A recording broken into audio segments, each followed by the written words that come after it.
E aí, cafeinados, bem-vindo a mais um Café com Ideia.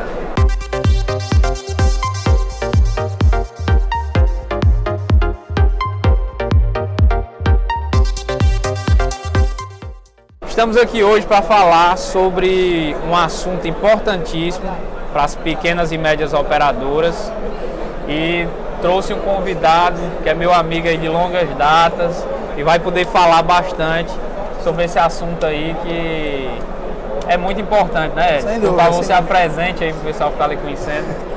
Meu nome é Edson Caetano, né?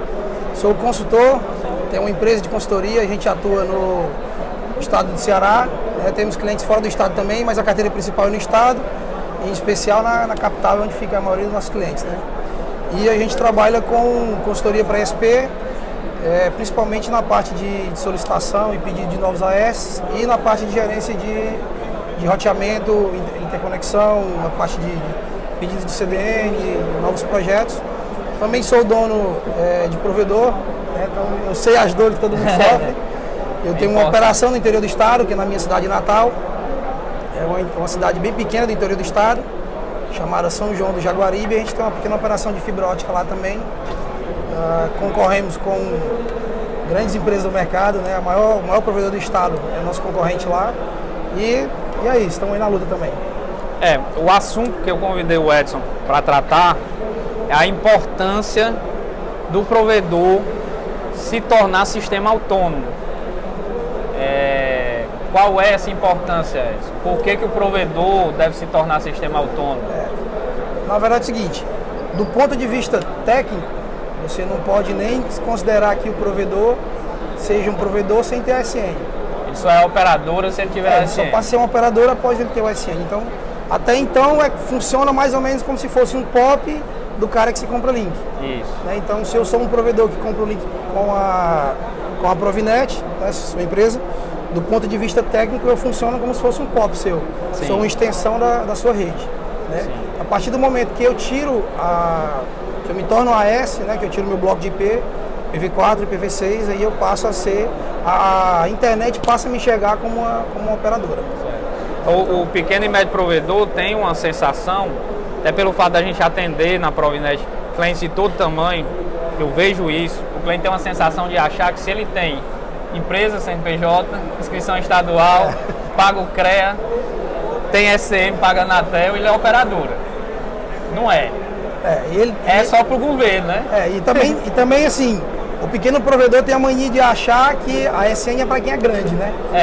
Não é. E ele teria que tirar o SN junto com a licença, junto com a inscrição estadual. Seria desejável isso, mas ninguém São faz dois isso, pontos né? de vista, da comunidade técnica, da comunidade tecnológica e do governo. O foco do governo é outro. Né? Então o que a gente está falando aqui é a importância de se tornar sistema autônomo para ser realmente uma operadora de internet e não depender, o próprio nome já diz, né? Você não vai depender mais de uma operadora que te vende. É exatamente. Isso? Sem falar que muitos dos problemas que o pequeno provedor sofre hoje vem disso, né? Vem de não ter IP. A gente tem cliente em Fortaleza, hoje não mais quase, mas tinha um provedor lá que tinha, eu tirei a AS para provedor que tinha 3 mil clientes e não tinha AS. Sério, cara? Aí assim, o cara que ele compra link, fornece um bloco às vezes um pouco maior do que o que é de costume, que é 1/30 ou 1/29, e aí ele consegue diminuir um pouco o NAT dele, mas mesmo assim... falta porta, né? Falta porta. Tem gente aí que tem 500 clientes usando 1/30. Quais são os problemas recorrentes para quem não é AS? Está dependendo sempre do bloco da operadora ali. Para quem não é AS hoje, o problema mais recorrente é a questão de streaming em jogos, né? Então, quem tem cliente com PS4, PS3, com Xbox na rede, enfrenta muito problema devido ao NAT. E também problema de streaming, problema com sites do governo. Não consegue jogar multiplayer online. Se você, por exemplo, lá vamos tomar como exemplo a PSN, né? A PSN ele tem uma restrição no NAT. Se você vai ter lá uma quantidade X, ele permite que uma quantidade X de console se conecte à rede da PSN usando um IP válido. Se você ultrapassa aquela quantidade de console, se conectando à PSN usando aquele mesmo IP, ele vai dar um problema lá que no console até informa que é NAT restrito. E aí o cara não consegue nem conectar mais na plataforma. Esse Fica é um numa problema. blacklist. Exatamente. E a tendência é que esse problema venha a ser mais recorrente. Então quem tem hoje já um CGNAT rodando na rede, às vezes que está usando um IP válido para 64 clientes, já está tendo problema. Já está tendo problema. Já está tendo problema. Você imagina o cara que tem um IP válido para 500 clientes. Qual a previsão desses caras? Nem falam em PV6, eu acho que vai ter uma certa demora. A PSN, até onde se sabe, eu acho que a PSN é a Xbox Live, né? Eles têm aí uma boa parte já dos jogos que já rodam em PV6. Outro problema é que a gente tem um jogo bem conhecido que é o League of Legends, né? Esse jogo também já está rodando em PV6. Da Riot Games, né? O problema maior que a gente tem hoje relacionado a jogo, todo mundo sabe, é um jogo chamado Free Fire. Esse jogo ele bombou nos últimos meses, aí, no último ano. E lá, assim, pelo que a gente entende, eles não estavam preparados, né, para isso. Todo mundo tem problema com esse jogo hoje. Né? Então, tem cara que está entregando IP válido lá para o cliente. Eu acho que é o jogo que está em mais ascensão, é isso. E eles não têm suporte PV6. Isso. Eu fiquei sabendo recentemente, né, tem um cara que faz pós-graduação comigo, trabalhando na CenturyLink. E eles fecharam agora um contrato com a CenturyLink para construir lá acho que uma rede de compartilhamento de conteúdo usando a infraestrutura da CenturyLink. Mas assim, uma reunião recente, inclusive com a CenturyLink, eles não me confidencializaram nada, mas falaram que para esse ano ainda vai ter algumas novidades em Fortaleza, já, né? Relacionadas a alguns grandes players de conteúdo, jogos, vai ter algumas novidades, eu acho que até por conta da ascensão do PTT. Né, isso é uma coisa que a gente está torcendo para que aconteça. Eu estou sempre... Esse jogo tem tirado o sono. Cutucando ali para pegar uma informação ou outra, porque a gente já está chegando nos grandes caras e a gente torce que os jogos venham também. Exatamente. Então, assim, os maiores benefícios, pelo que eu percebi, é acabar diversos problemas de interconexão, de jogos, de alguns sites, de não cair em blacklist de e-mail. Vai acabar uma série de dor de cabeças para o ISP. Sem dúvida. Assim, a realidade que a gente vive hoje é uma realidade de implantação de IPv6. Né? Então, a gente está na realidade de implantar IPv6 e o cara ainda está em dúvida se tira o ASN dele ou não. A gente ainda tem que trabalhar na conscientização de que ele precisa ser AS. Precisa ser AS, ele precisa implementar IPv6 na rede dele. Né? Então, o IPv4 hoje não vai ser mais um problema que vai resolver. Aliás, não é mais um recurso que vai resolver todos os seus problemas no seu ISP. É um paliativo mesmo. É um paliativo. Então hoje sim. Para ajudar na transição. Exatamente. Então para quem vai tirar um ASN hoje, o bloco de IPv4 ele vai servir principalmente para dar uma sobrevida à rede IPv4 que ele tem, enquanto ele faz a implantação do IPv6. Até porque a gente está em fase de esgotamento de IPv4. Esgotamento total, né? Total. Porque a gente já está na reserva técnica, já né? Tá. Os últimos AS que a gente tirou, o ano passado para cá, quase todos já foram IP, já foram resgatados de outras empresas. Né? Tanto que quando a gente coloca o ASN online, anuncia os IPs, aí você, geralmente a geolocalização vem nos Estados Unidos. Às vezes o nome do AS lá, do responsável, é uma empresa americana. Já foi alguma empresa lá que quebrou, fechou por algum motivo, devolveu o bloco. E aí o Brasil está redistribuindo esse bloco, porque o bloco de IP que era para ser distribuído já acabou. O que está sendo entregue é blocos que foram resgatados. Uma boa analogia relacionada ao IPv4. O IPv4 é uma tecnologia antiga, se eu não me engano, da década de 80, 70? De 80, por 80, né? Na verdade, o NIC-BR já vem incentivando o uso do IPv6 há bem mais tempo do que eu estou na área de provedor, né? Então, há mais de 10 anos, eles vêm fazendo trabalho para incentivar a implantação do IPv6. Nosso amigo Moreiras, eu acho que a luta pessoal dele a luta pessoal dele e muitos IPv6, outros lá, né? E assim, não é um negócio difícil de implementar, né? Exige um pouco de conhecimento, mas o NIC-BR ajuda nesse lado aí. Tem treinamento lá, de graça, bom o treinamento deles. Mas realmente falta mais atitude do provedor em buscar isso. A analogia que eu quero fazer é vocês imaginarem o IPv4 foi criado e eles não imaginavam a proporção que a internet ia tomar. E vocês imaginem ele como um reservatório d'água. Quando uma empresa uma CAGES no nosso Ceará ou qualquer outra empresa de gestão de águas, eles fazem uma estimativa dos reservatórios, existe uma reserva técnica. Que quando chega nessa reserva técnica é feito um racionamento a partir dali, na tentativa de que o recurso não se esgote. E há muito tempo, eu acho que há quase 2 anos, a gente já está usando no Brasil a reserva técnica. Exatamente. Está usando a rapinha do pote. Estamos esgotando a reserva técnica. A rapinha do pote. Para quem é nordestino vai entender. A rapinha do pote do IPv4. E assim, a gente vem falando há muito tempo que vai acabar. Vai acabar. E o provedor não acredita, né? Tem provedor, eu já ouvi o cara falar assim: não, eu não vou me preocupar com isso agora não, porque tá todo mundo fazendo IPv6. É pra vender. Vai sobrar IPv4 para mim. Como se o valor que paga pro NIC fosse um valor exorbitante e não fosse pro NIC ganhar dinheiro. Na verdade, não paga nem o... na verdade, esse valor do ASN não fica nem pro NIC BR, né? Vai pro LAC NIC. Vai pro LAC NIC. O NIC BR fica apenas com o valor dos domínios, né? Os .br, no caso. Então, temos esses benefícios. A gente falou agora sobre o esgotamento. O IPv4 acabou, galera. Tem que ir pro IPv6. O azar da comunidade técnica é que os grandes players ainda não estão com o IPv6, ainda estão nessa fase de implantar. Assim, eles têm IPv6 rodando em 100% da plataforma, mas não está 100% estável, né? Isso. Hoje, a gente tem muito cara aí que é importante no mercado brasileiro, por exemplo, que não está com IPv6. Um exemplo é o Banco do Brasil e o Banco do Itaú. Sério? Esses caras aí não tem nada de IPv6 ainda. O Bradesco já tem IPv6, né? Falando de player grande, que é o que é mais utilizado, a gente tem Google, Netflix, então YouTube, Facebook. A Camai que é uma grande... A Camai não usa IPv6. Não usa IPv6. Pirem só IPv4. Não sabia. E é um dos maiores players de CDN do mundo, assim, né? Mas esses caras têm 100% implantado, mas não está 100% estável. Exatamente. Mas já está funcionando. São poucos, tem problema, mas são poucos problemas. Então corre, qual é a estimativa aí para CAS? Porque mesmo assim, mesmo depois de acabar o IPv4, o cara pode se tornar S. Sim. Só que só vai receber IPv6. O NIC BR, o último X Fórum que eu participei, eles tinham lá um gráfico que esse bloco lá que foi resgatado, que eles estavam entregando, ia encerrar em maio do próximo ano. Em maio do próximo ano deveria encerrar. Aqui ontem na Futura SP, o Moreiras falou que pelo gráfico novo acaba no final do ano. Isso. Blocos PV4, né? Depois que passar essa fase, aí você vai poder continuar tirando o ASN, só que você vai receber só um bloco PV6. PV4 vai se encerrar. Vai precisar continuar fazendo NAT nos blocos da operadora. Exatamente. Aí o que acontece? Se você hoje tem lá o teu bloco, você conseguiu se tornar S, tirou o teu bloquinho lá de barra 22, é o bloco máximo que você consegue tirar hoje. E aí você vai conseguir dar uma sobrevida ao IPv4 até que a maior parte, pelo menos da internet, vai demorar alguns anos ainda, estejam com o IPv6 implantado. Mas se você não tem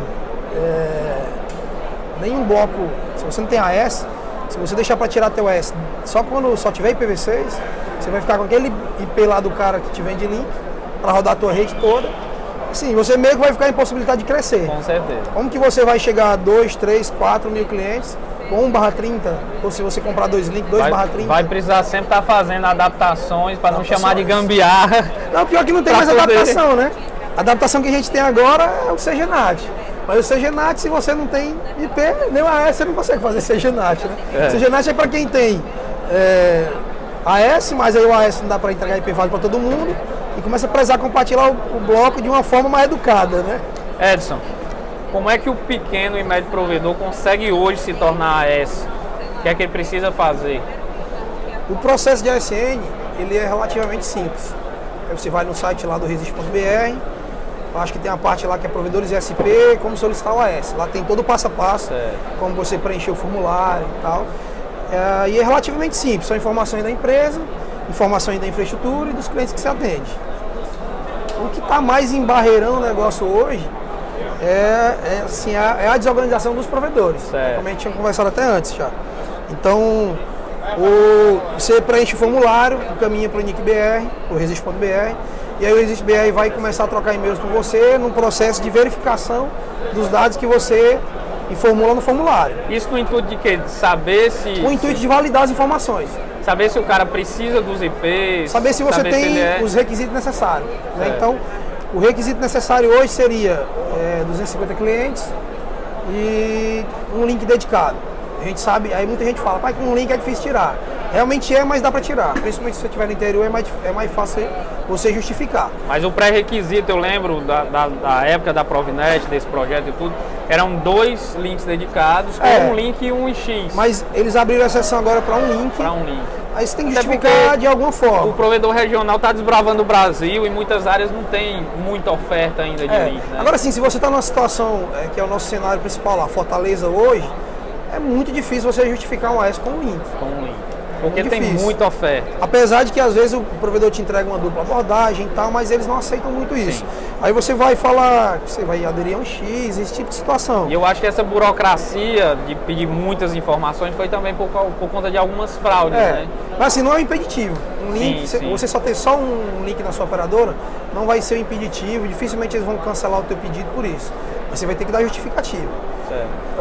Os impeditivos maiores hoje é a questão de contrato, nota fiscal, que não é uma exigência absurda do NIC, né? São obrigações São já obrigações que o provedor tem que ter, né? Então, Todo o provedor mundo tem que ter contrato de link dedicado, ele tem que ter nota fiscal desse link que ele paga, ele tem que gerar nota fiscal para o cliente dele, ele tem que ter SCM. Antigamente o NIC-BR não pedia muito isso, tem que ter SCM. Hoje eles já olham se o provedor tem SCM ou se tem aquele credenciamento. Sim. Você tem que ter. Mas Então, o com credenciamento... aceita, isso aí não tem problema. Eles querem validar se você é um SP, se o que você informou no formulário, se você realmente tem aquilo lá. Sim. Então, é um processo de validação. Validação. O que dá problema geralmente hoje? O provedor, ele não tem nota fiscal do link que ele compra, ele já não gera nota fiscal para o cliente dele. Muitas vezes o cara não tem nem contrato.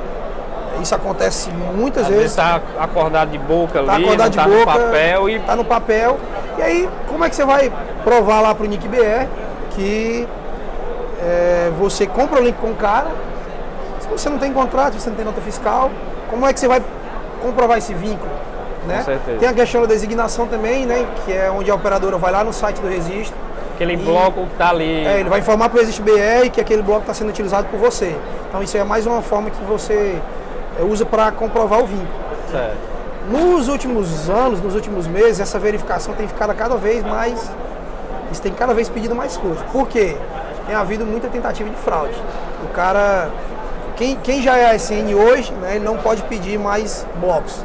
Antigamente podia, hoje em dia não pode mais. Certo. Aquele bloco que ele tem morreu. Então eles só estão entregando lá novos ASN, novos blocos para quem ainda não tem nada.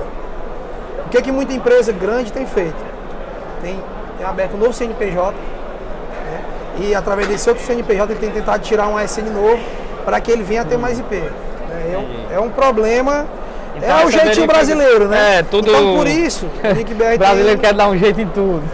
Por isso o NIC-BR tem apertado mais o negócio. Mas porque senão o pequeno, quem realmente precisa do recurso vai ser lesado por conta do cara que já tem um recurso e está dando uma desperta ali para driblar o processo. Aí a gente que é consultoria fica no meio do fogo cruzado, do Registro BR e do provedor, tentando entender os dois lados. Mas para finalizar, é um processo simples. Se o provedor tiver o seu SM direitinho, se ele tiver contrato dos links dele, se ele tiver nota fiscal desse link, designação no Registro BR, se ele tiver gerando nota fiscal para o cliente dele. Outro ponto importante, que os equipamentos que estão na infraestrutura do provedor tenham nota fiscal. Tem uma nota fiscal. Então esse é um problema que a gente que é uma verificação recente. até técnica para saber se o cara está com equipamento dentro dos padrões para ativar o BGP dele. Exatamente. Que é o protocolo que vai rodar o Aí às vezes o cara fala, eu não comprei, eu comprei essa CCR de um provedor aqui que é amigo meu, não estava mais utilizando, eu comprei. Então, tá bom, mas o cara tem nota fiscal, tem que ter uma nota daquele equipamento. Se for um equipamento sem nota, se você comprou no Paraguai, não tem nenhum recibo, um comprovante de nada, fica difícil do NIC-BR também aceitar. Eles aceitariam um recibo de compra ainda, aceita, até porque não é órgão fiscal, né? Ele quer comprovar a sua viabilidade técnica para o recurso. A gente já teve de comprovar equipamento com recibo. O cara comprou no Paraguai, todos os provedores fazem isso, quase todos, né? Até porque é permitido você trafegar ali com até X valor de equipamento, isso aí não é contra a lei. E assim, ser sincero com o que eles pedem, não mentir. Então, esse equipamento a gente teve de passar por isso já, e aí a gente falou, não tem nota fiscal porque a gente comprou no Paraguai.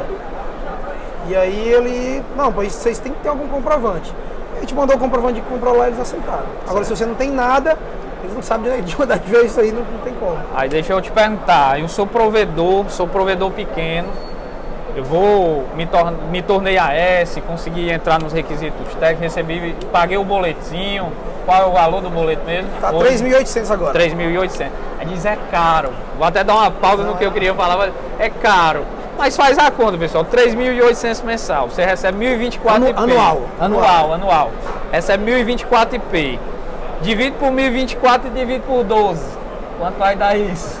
Dá nada, eu né? sou ruim de matemática, estou fazendo a conta certa. Mas assim, um exemplo que eu sempre uso.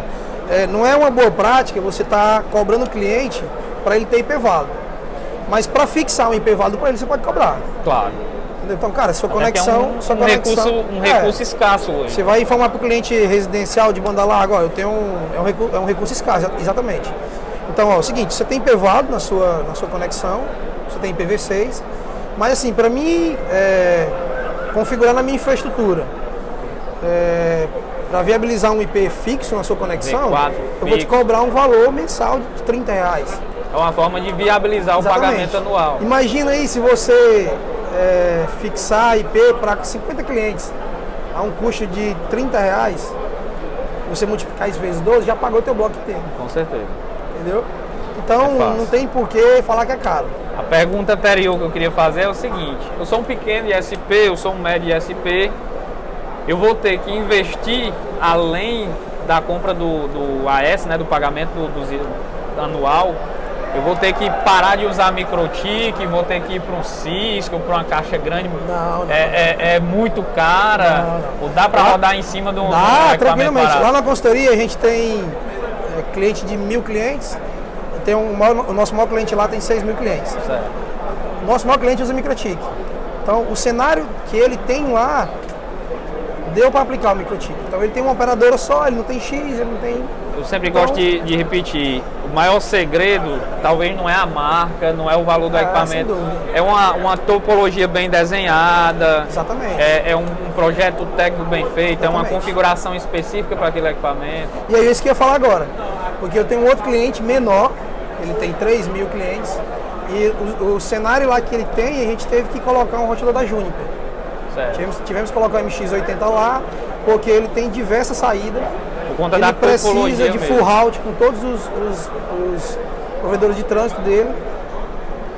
Ele atende cliente ISP, que também tem ASN, então a topologia de rede dele lá, a estrutura, o modelo de negócio dele, pede uma caixa não tem mais como cara. rodar microtik.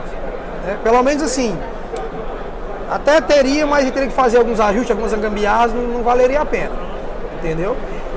Então, dá para usar microtik, a maioria dos nossos clientes usa microtik na borda, entendeu? Inclusive a gente tem cliente lá que tem duas operadoras, tem X, tá com microtik na borda, tem tráfego aí chegando em 2 GB, não tem problema. Provavelmente o cara não vai nem ter que trocar equipamento. Não. Vai resolver com o que tem. Ele tem que tentar economizar com o que dá para economizar, né? Então lá se eu pegar um projeto de um cliente que vai rodar um Huawei, um NE20 ou um MX80 na borda, eu ganho mais com isso. Você vai analisar também o lado financeiro do cliente, para saber então, se o financeiro dele viabiliza. Na consultoria lá a gente tenta fazer com que a consultoria seja um aliado do cara no negócio. E não só tá lá para configurar. Isso é importante. Então, para mim, eu vou ganhar mais se eu configurar um Juniper. Eu vou cobrar mais caro para configurar um Juniper do que para configurar um RB.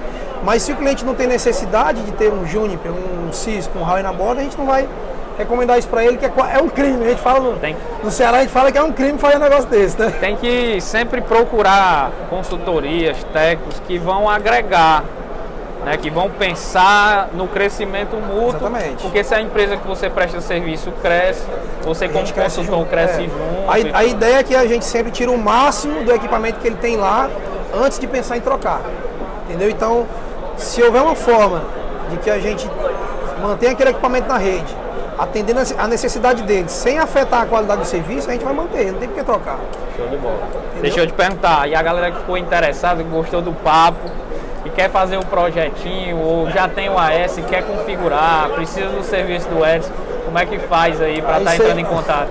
Vocês podem falar pelo número, você deixa aí. Eu vou deixar o número aí. Pode entrar no site também que a gente tem lá, que é NOK Telecom, com K, NOKE, telecom.com.br. Pode deixar lá. Entendeu? Assim, o processo de ASN, ele depende muito do provedor, né? A gente tem provedor no interior do Piauí, que a gente conseguiu tirar a ASN dele com 15 dias. Show de E bola. a gente tem o último SN que a gente tirou lá em Fortaleza levou 70 dias.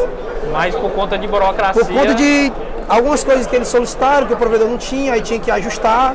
O NIC-BR não vai cancelar teu pedido por conta de algum... Ah, eu não tenho o meu contrato, eu tenho um contrato aqui, mas a minha via eu não tenho uma assinatura da operadora. Certo. Aconteceu isso já.